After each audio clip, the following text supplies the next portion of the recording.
Hello everyone, I'm Karen Holmes Ward. Welcome to CITYLINE. Black History Month is a time to celebrate the achievements and struggles of African Americans throughout the years. For Northeastern University's School of Law, their Civil Rights and Restorative Justice project is part of this effort to not only keep history alive, but help right wrongs of the past. Take a look at the documentary, The Trouble I've Seen.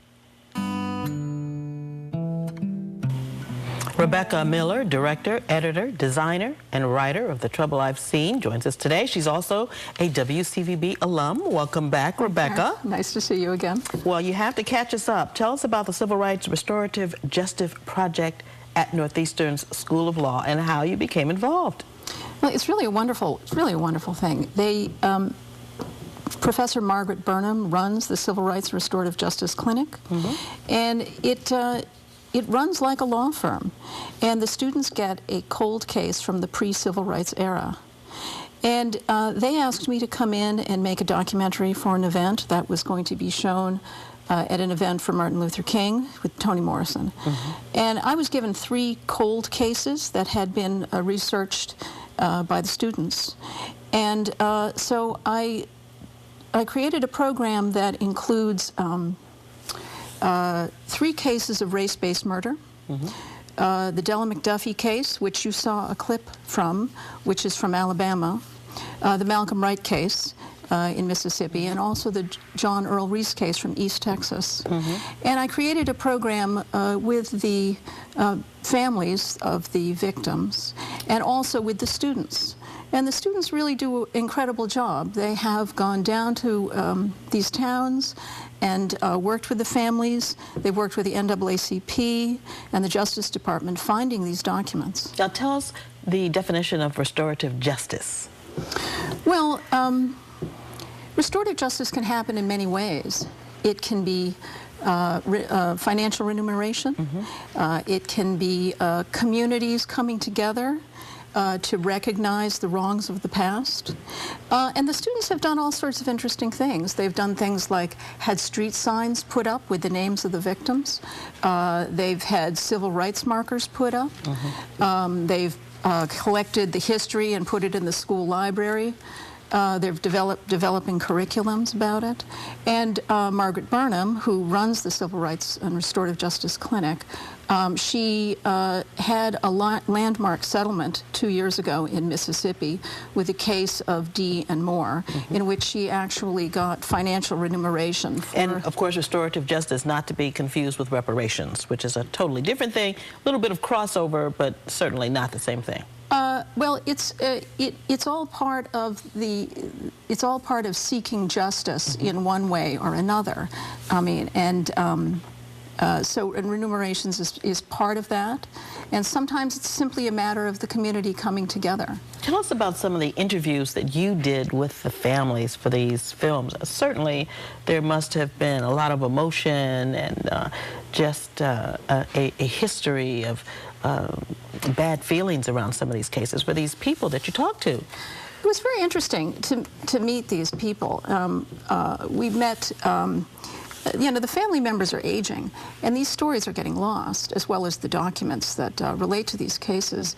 But I met with 92-year-old Columbus Wright, and I took him out to the spot where his cousin had been pulled off of a mule-drawn wagon and murdered. And we talked right there at the spot. It's very sad. Also, I met with Joyce Nelson, who was dancing with her cousin during a drive-by shooting, and her cousin was shot and died on the spot right in front of her. And also the sons and daughters of Della McDuffie. And these are very sad stories, and it's not just the stories of one person that has died. These are really families who have gone through these terrible stories, and in many cases, these stories have been buried in shame and families, or these stories have lived as legends. But and of course, we're talking about restorative justice, bringing justice back to these people who experienced this. During the mid-20th century, how common was it to cover up the crimes and or to protect the people that committed these crimes against these people? The fear and intimidation for the black community in the Deep South in the 40s and 50s these people lived in fear. And so it was not just the murders that took place. It was also the fear and intimidation that surrounded these families. In the case of Della McDuffie, we saw the clip. Her husband was murdered. About a year later, they wanted an investigation, and the city officials covered it up. And the family was then banished and was forced to leave town. And this happened many times. People were forced to leave town if they went and sought justice. Many of these cases never went to court. If they did go to court, there was an all-white jury that acquitted the perpetrators. The perpetrators walked free. And so, you know, these wrongs of the past have been living in these communities and these families for all these years. Now, the film that you finished, you were able to edit it down to 17 minutes. How did you do that? Well, you know, it's my job to be a storyteller, and I am a producer that really believes in hustling a program along and keeping people engaged.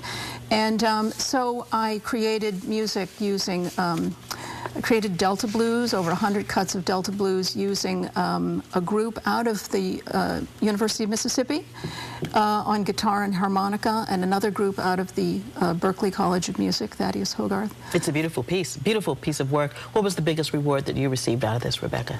Well, Toni Morrison told me that she loved it. Oh my goodness. And so one of the nice things about it is that the stories in the film are very close to the stories in her latest book, Home.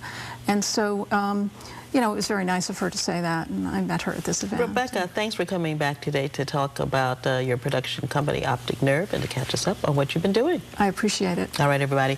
Learn more about Optik Nerve and Northeastern's Civil Rights and Restorative Justice Project by logging on to our page, WCVB.com. Up next,